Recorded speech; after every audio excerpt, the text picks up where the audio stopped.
On the morning of September 1st, 1939, as German tanks rolled across the Polish border, a different kind of warfare was being born in the skies above Europe.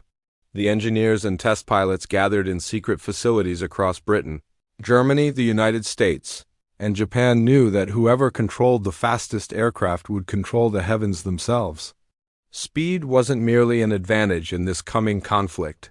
It was survival, dominance, and the difference between returning home or becoming another name carved into a memorial wall. The question that obsessed military strategists and aviation designers alike seemed deceptively simple: which nation could build the fastest fighter aircraft? Yet this question would drive some of the most brilliant minds of the 20th century to push the boundaries of physics, metallurgy, and human endurance. The answer would be written not in textbooks, but in contrails across war-torn skies and in the desperate radio transmissions of pilots who suddenly found themselves outmatched by an enemy they couldn't catch or outrun. In the opening months of World War II, the Supermarine Spitfire captured the world's imagination as it dueled with the Messerschmitt Bf 109 over the English Channel during the Battle of Britain. These aircraft, capable of speeds approaching 350 miles per hour in level flight, represented the cutting edge of 1940 aviation technology. British pilots praised the Spitfire's maneuverability, while Luftwaffe aviators respected the Bf 109's climbing ability and dive speed. Yet both sides understood that these machines were merely the beginning of a technological arms race that would escalate with frightening rapidity. German engineers, working under the direction of Willy Messerschmitt and his team at the Bayerische Flugzeugwerk, pushed forward with increasingly powerful variants of their iconic fighter. The introduction of fuel injection systems gave German aircraft a crucial advantage in negative-G maneuvers, allowing them to dive away from pursuing Spitfires whose carbureted engines would momentarily cut out. This seemingly small technical detail saved countless German lives and demonstrated how incremental improvements in speed and performance could shift the balance of aerial combat. Across the Atlantic, American engineers watched the European air war with keen interest. Companies like Republic Aviation and North American Aviation began developing fighters that would incorporate lessons learned from the Battle of Britain. The United States Army Air Corps understood that American pilots would eventually need aircraft capable of escorting bombers deep into enemy territory missions that would require not just speed, but sustained high-speed performance at altitude. According to aviation historian Walter J. Boyne's comprehensive study, published in Air Force magazine, the American approach emphasized robust construction and powerful engines over the lighter, more agile designs favored by European manufacturers. Meanwhile, in the Soviet Union, design bureaus led by figures like Alexander Yakovlev and Semyon Lavokin worked frantically to develop fighters that could match German performance. The German invasion of June 22, 1941, known as Operation Barbarossa, caught Soviet aviation badly unprepared. Early Soviet fighters were outclassed by Luftwaffe aircraft, leading to catastrophic losses that nearly cost the Soviets air superiority over their own territory. By 1942, the nature of aerial combat had evolved dramatically from the dogfights over Britain just 2 years earlier. The Pacific theater introduced new challenges as American and Japanese forces clashed in the vast expanses between island chains. The Mitsubishi A6M0, known to Allied pilots simply as the Zero, had demonstrated that Japanese aviation technology was far more advanced than Western intelligence had assumed. With its exceptional range and maneuverability, the Zero dominated early Pacific air battles, shocking American pilots who had underestimated their opponent. Yet the Zero's supremacy exposed a fundamental truth about fighter design that would become increasingly apparent as the war progressed. The Japanese had achieved their remarkable performance by sacrificing pilot protection and structural strength. The Zero lacked armor plating and self-sealing fuel tanks, making it vulnerable to even modest battle damage. American pilots quickly learned that while they couldn't outturn a Zero, they could outdive it and use superior speed to dictate the terms of engagement. This tactical evolution using speed rather than maneuverability as the primary weapon would define the remainder of the air war. The introduction of the Republic P-47 Thunderbolt in 1943 marked a turning point in the speed race. This massive fighter, nicknamed the Jug by its pilots, weighed more than twice as much as a Zero, but could achieve speeds exceeding 430 miles per hour in level flight. Powered by the Pratt & Whitney R2800 double Wasp radial engine with turbocharging, the Thunderbolt excelled at high altitude where its 2,000 horsepower could be fully utilized. The aircraft's rugged construction meant it could absorb tremendous punishment and still bring its pilot home a quality that saved countless American lives. German engineers responded to Allied advances with their own innovations. The Focke-Wulf FW-190, introduced in 1941, initially outperformed the Spitfire Mark V in nearly every category. British test pilot Captain Eric Brown, who flew captured German aircraft for the Royal Aircraft Establishment, later described the FW-190 as a beautiful machine to fly with outstanding speed and firepower.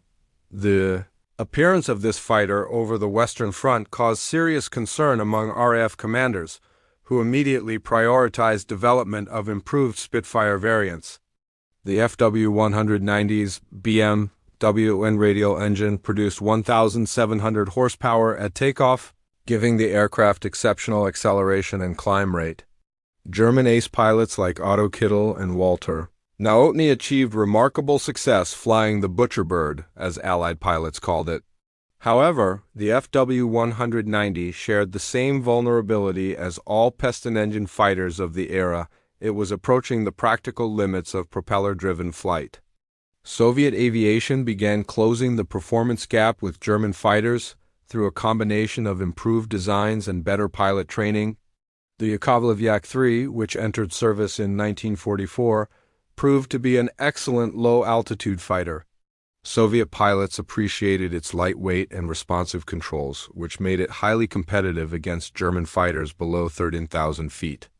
Guards Lieutenant Colonel Pavel Golovachov reportedly stated that the Yak-3 was a weapon to match the best in the world.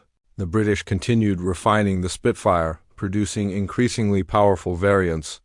The Spitfire Mark XIV, equipped with the Rolls-Royce Griffon 65 engine producing over 2,000 horsepower, could achieve speeds of 448 miles per hour. On August 27, 1939, just days before the war began, a revolutionary aircraft lifted off from Rostock-Marigny airfield in northern Germany. Test pilot Erich Warsitz advanced the throttle of the Heinkel He-178, and instead of a propeller roaring to life, a jet of burning gases erupted from the aircraft's tail. The world's first jet-powered flight lasted just 6 minutes, but in that brief span, aviation had crossed a threshold into a new era. Ernst Heinkel, the aircraft's designer, understood immediately that propellers had become obsolete. The future belonged to jet propulsion. The German Air Ministry initially showed little interest in Heinkel's jet experiments, dismissing them as impractical diversions from the urgent need for conventional fighters. This bureaucratic short-sightedness gave Britain's Frank Whittle, who had been developing jet engines since the early 1930s, time to advance his own designs. The Gloster E-2839, powered by Whittle's turbojet, flew for the first time on May 10, 1941. While faster than most contemporary fighters, the British jet program proceeded cautiously, treating jet technology as a post-war development rather than an immediate war-winning weapon. The Germans eventually recognized their mistake and threw resources behind jet fighter development. The Messerschmitt Me-262 Schwalbe, or Swallow, emerged as the world's first operational jet fighter. When test pilot Fritz Wendel first flew the aircraft on July 18, 1942, he achieved speeds that left propeller-driven fighters hopelessly outmatched. The Me-262 could reach 540 miles per hour in level flight, nearly 100 miles per hour faster than the best piston engine fighters.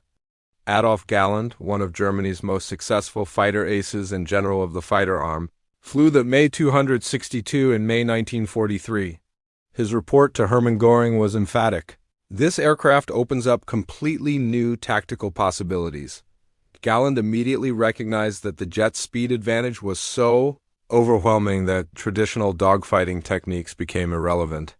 Me-262 pilots could choose when and where to engage, diving through bomber formations at speeds that made interception by escort fighters virtually impossible. However, the Me-262's development was hampered by Hitler's insistence that it be modified as a fast bomber rather than a pure fighter. According to aviation historian James S. Corum's detailed analysis in the Luftwaffe, creating the operational air war, this decision delayed the aircraft's operational deployment by nearly a year. When the Me-262 finally entered combat in July 1944, Allied bombers were already ranging across Germany with massive fighter escorts. The jet's revolutionary performance came with severe limitations. Its Junkers Jumo 004 engines were temperamental and had service lives measured in hours rather than hundreds of hours like piston engines. The aircraft required specially prepared concrete runways, making it vulnerable during takeoff and landing when Allied fighters would loiter near German jet bases. Fuel consumption was prodigious, and by late 1944, Germany's fuel supplies were critically depleted. Despite these challenges, the Me-262 proved devastatingly effective in the hands of experienced pilots. Major Walter Nowotny established the first operational jet fighter unit, Kommando Nowotny, in September 1944. The appearance of German jet fighters over European skies sent shockwaves through Allied air commands. American bomber crews, accustomed to fighting their way through flak and piston engine fighters, now faced an opponent that could close to firing range in seconds and disappear before escort fighters could respond. Intelligence reports from late 1944 painted an alarming picture. If Germany could mass-produce jet fighters and train enough pilots to fly them, the entire strategic bombing campaign might collapse. British intelligence officers interrogated captured Luftwaffe personnel and pieced together the extent of German jet development. The reports landed on the desk of Air Chief Marshal Sir Charles Portal, who immediately recognized that the Rav's Gloucester Meteor, Britain's answer to the Me-262, needed to enter service immediately. The Meteor had been flying since March 1943, but cautious development had delayed its operational deployment. Portal's intervention accelerated the program, and on July 27, 1944, the first Meteors arrived at RF Manston with 616 Squadron. The Gloucester Meteor Mark I, powered by two Rolls-Royce Welland turbojets, could achieve 410 miles per hour slower than the Me-262, but still faster than any piston engine fighter.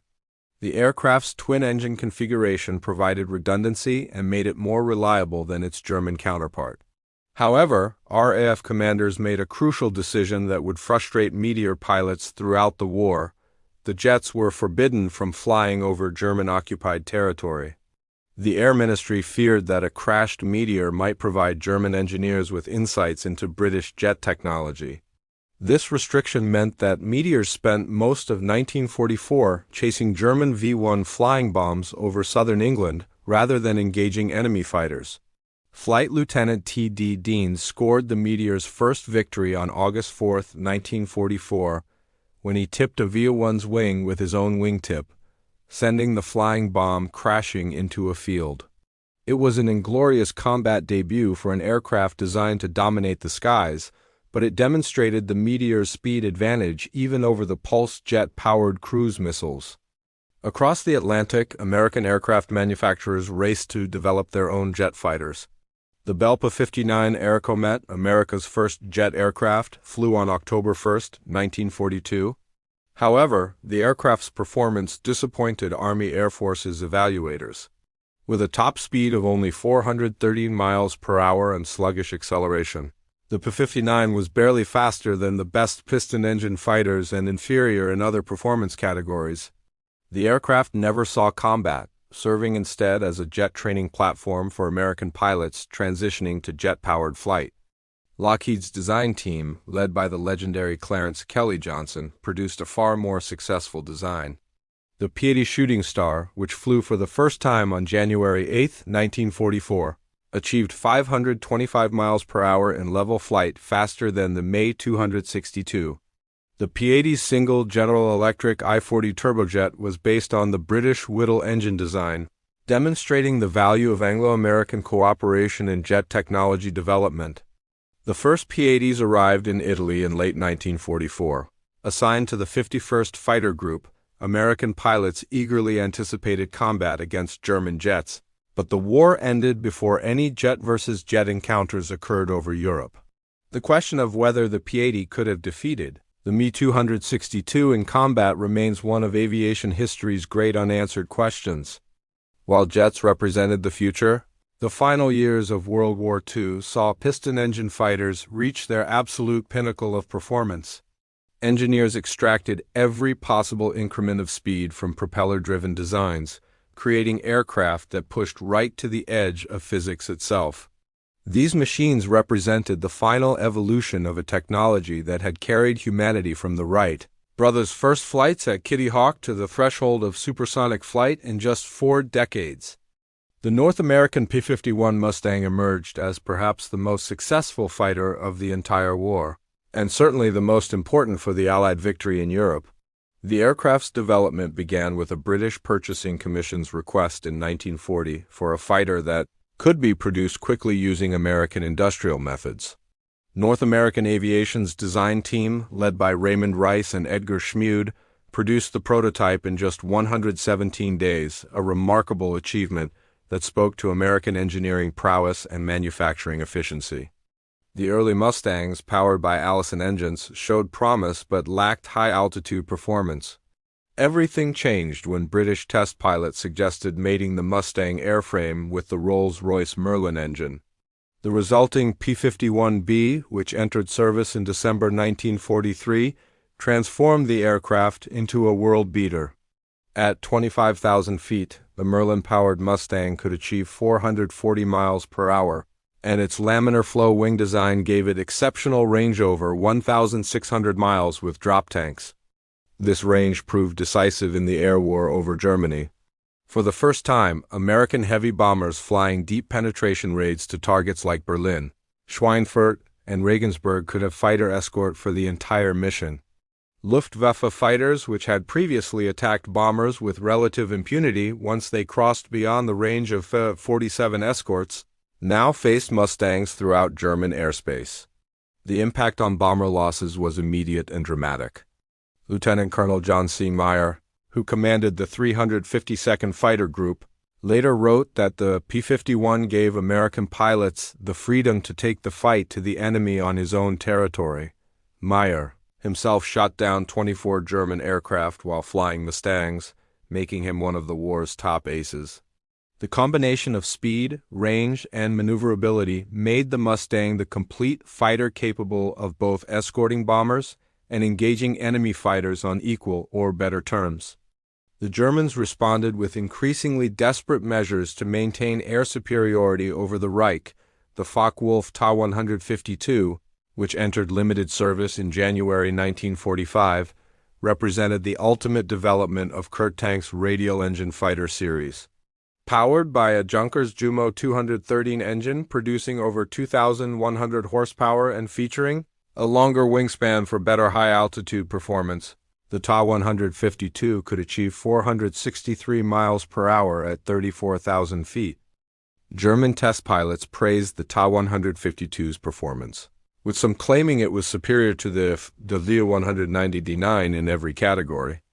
As 1945 began, the air war over Europe reached a crescendo of technological desperation and innovation.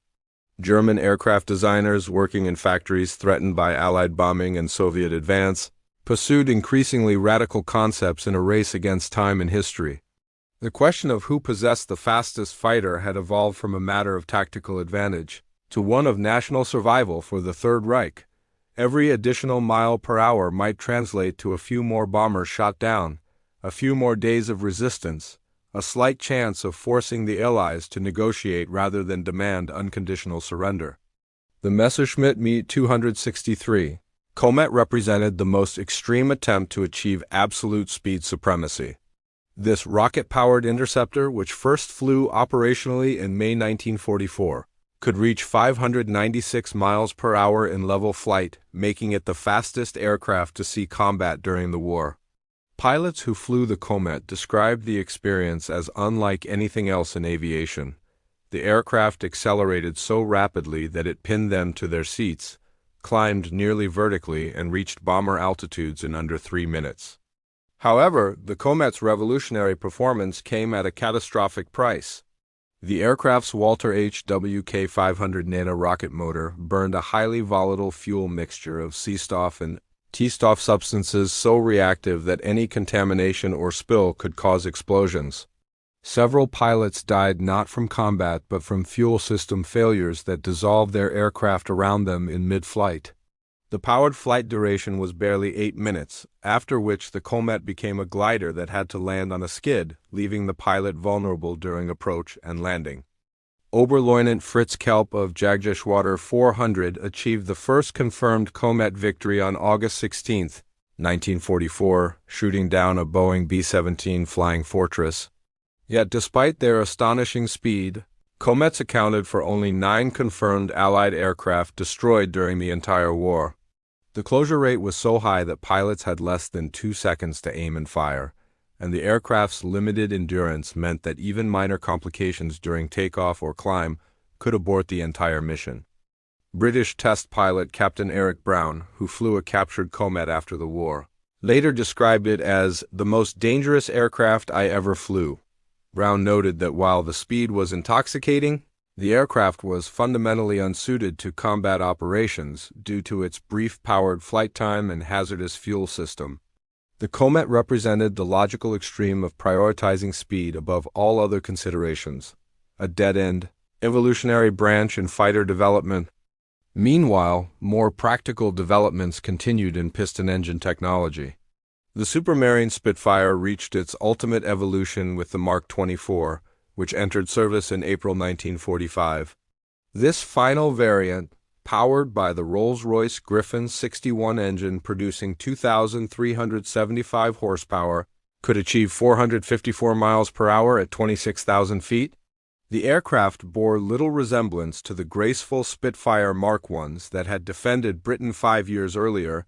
It was heavier, more powerful, and optimized for speed rather than the turning performance that had made earlier Marks so beloved by pilots. The Soviet Union's final wartime fighter contribution came with the Lavokin La-7, which entered service in early 1945. This development of the La-5 featured a more powerful Shvetsov Ash-82FN engine and refined aerodynamics that enabled speeds of 423 miles per hour at 20,000 feet. While European skies witnessed the clash of jets and rocket planes, the Pacific theater presented unique challenges that demanded different solutions to the speed question. The vast distances between island bases and the need to escort bombers across hundreds of miles of ocean meant that range often mattered more than raw speed. Yet, as the Allied advance brought American forces closer to the Japanese home islands, the speed race took on new urgency as both sides developed fighters optimized for high-altitude interception and bomber escort. The Grumman F-6F Hellcat, which entered service in January 1943, transformed the naval air war in the Pacific. While not the fastest carrier fighter, its top speed of 380 miles per hour was modest compared to late-war European fighters. The Hellcat possessed the right combination of performance, durability, and ease of handling to give American naval aviators a decisive advantage over Japanese opponents.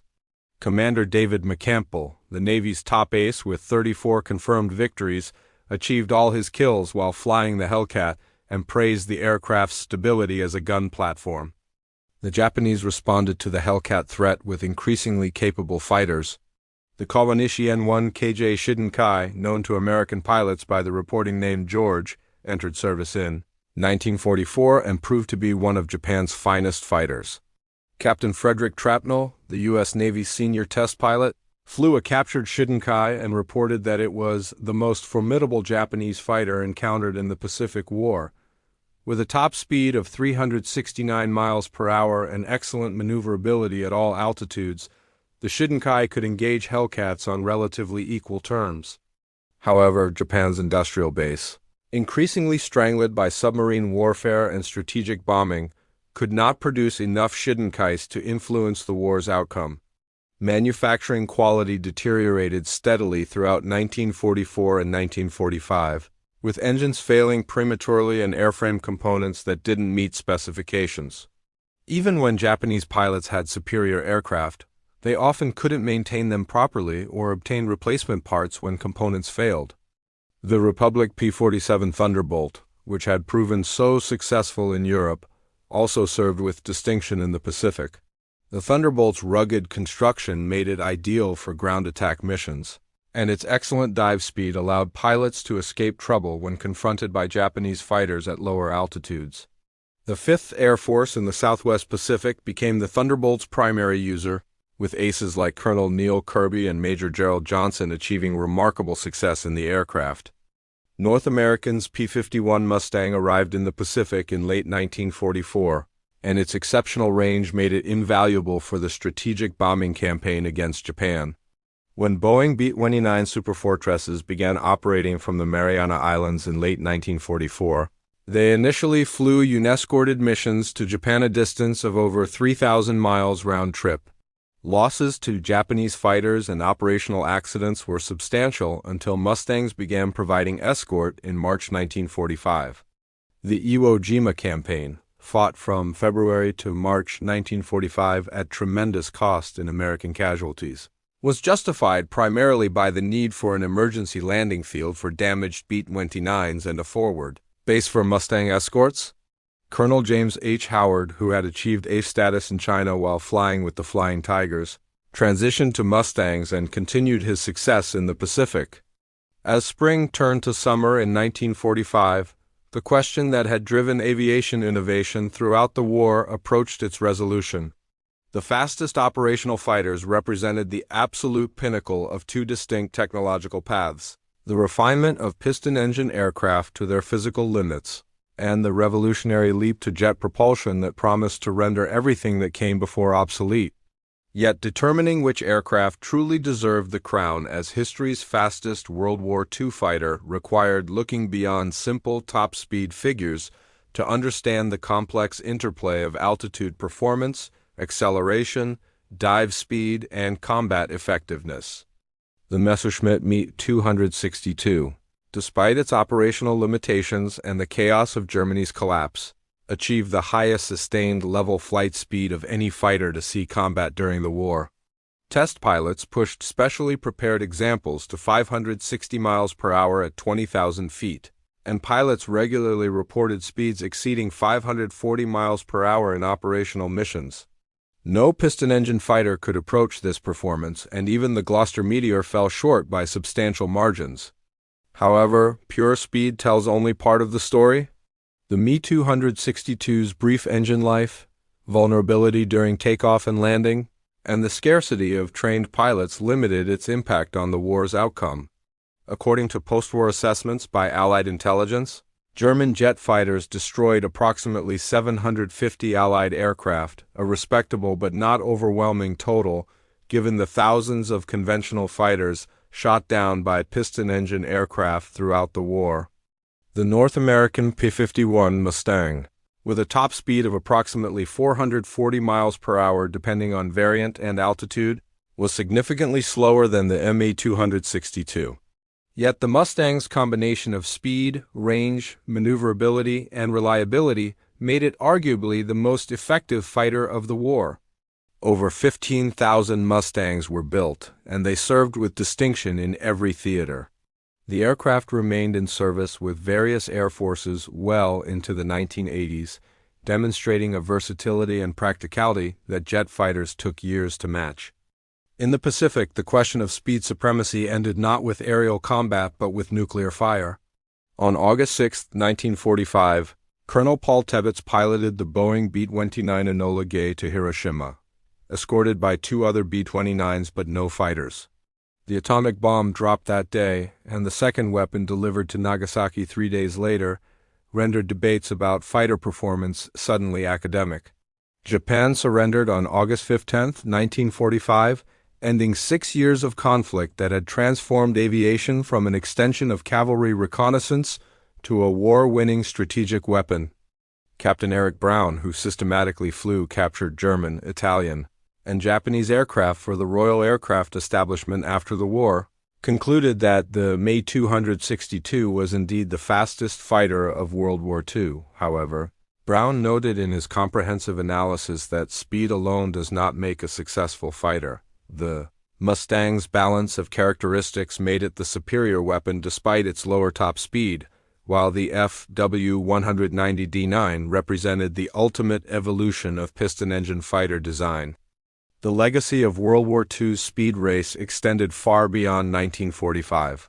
The jet engines, swept wings, and high-altitude performance developed during the conflict formed the foundation for Cold War aviation. Within 5 years, fighters would routinely exceed the speed of sound, a barrier that seemed impossibly distant when war began in September 1939. So who was the king of speed? The answer depends on how one measures royalty. If pure velocity determined the crown, the May 262 wore it undisputedly. If effectiveness and impact mattered more, the Mustang deserved recognition. Perhaps the truest answer is that the king of speed was the relentless human drive to innovate, improve, and push beyond perceived limitations, a quality that defined both the terrible destructiveness and the remarkable technological achievement of humanity's most devastating conflict.